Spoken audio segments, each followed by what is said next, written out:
6 जून 2006च्या शासन आदेशानुसार सरळ खरेदी पद्धतीने खरेदी करण्यात आलेल्या प्रकल्पग्रस्तांच्या जमिनीला सन 2000च्या भूसंपादन कायद्यानुसार वाढीव मोबदला मिळायला पाहिजे।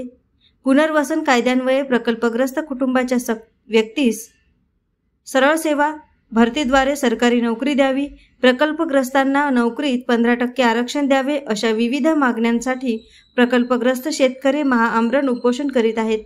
15 ते 17 शेतकऱ्यांची प्रकृती उपोषणादरम्यान खालावलेली आहे। आज उपोषणाच्या 5व्या दिवशी शेतकऱ्यांनी जिल्हाधिकारी कार्यालयात धाव घेऊन ठिय्या दिला आहे। जोपर्यंत आम्हाला न्याय मिळणार नाही तोपर्यंत जिल्हाधिकारी कार्यालयातून हलणार नाही असा पवित्रा शेतकऱ्यांनी घेतला। माझ्या इतका माणूस 1 महिना झाला वाढलेला आहे।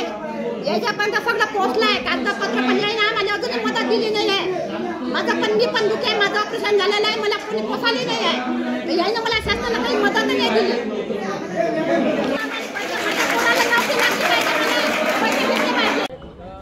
प्रकल्पग्रस्त मागील 5 दिवसापासून आमरण उपोषणासाठी जिल्हाधिकारी कार्यालयाच्या पुढे बसलेले आहेत।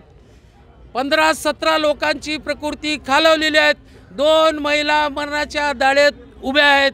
त्यांचं काय होईल माहीत नाही।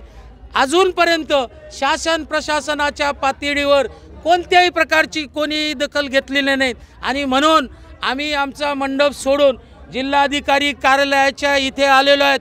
जिल्हाधिकारी साहेबांच्या विनंती करण्यासाठी की आमच्या ज्या 4 प्रमुख मागण्या आहेत, प्रकल्पग्रस्तांना फरकाची रक्कम मिळाली पाहिजे, 5% आरक्षणाची अंमलबजावणी नोकरीसाठी झाली पाहिजे, नागरी सुविधा पुनर्वसन कायद्यानुसार पूर्ण झाल्या पाहिजे, प्रकल्पग्रस्तांसाठी आर्थिक विकास महामंडळ निर्माण झालं पाहिजे आणि याचे ठोस लेखी पत्र जोपर्यंत आम्हाला शासन प्रशासन देत नाही तोपर्यंत आम्ही इथून हटणार नाही। हा निर्धार करून जिल्हाधिकारी साहेबांना हेच सांगायला आलेलो आहे का तुम्ही आमचं घरानं काय मांडायचं आहे ते शासनाकडे मांडा।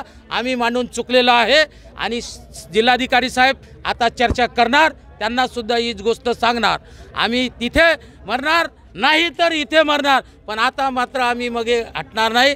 आमचं शेवटचं हे आंदोलन आहे।